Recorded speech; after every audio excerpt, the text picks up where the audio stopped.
Let's take a look at an authentic dueling kit.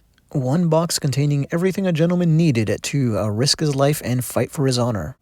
This one is from London and marked J. Tarratt, T-A-R-A-T-T.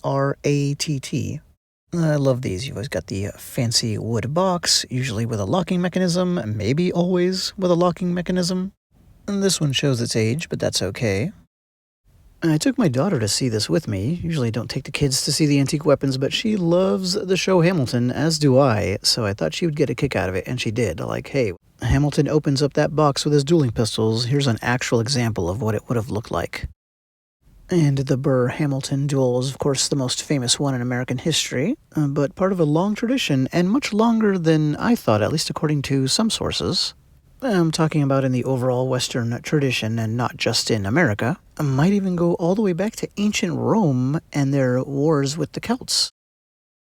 The Celtic warrior culture included sanctioned one-on-one duels, so trial by combat, to settle disputes, often, possibly always, with swords, and then this tradition was picked up on by the Romans.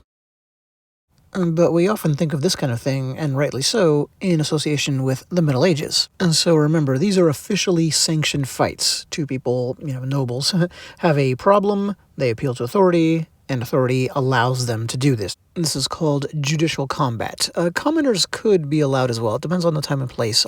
Commoners would not be allowed to use the same weapons as aristocracy. It certainly seems that it was more common with the upper class, but I don't have any data on that.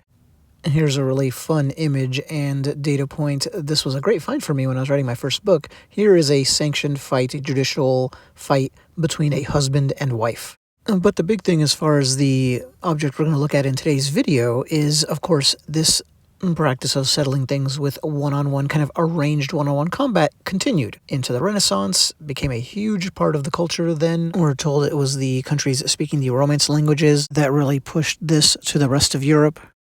The bottom line is this was an entrenched part of society with an important twist. You no longer appealed to authority to get permission to have the fight. It was also much more ad hoc and less formalized at first. So it was about the 16th century that the rules started to shape up. And everyone's got a pretty good idea of what those rules are. Even at a high level, it's pretty accurate, right? You're supposed to have seconds.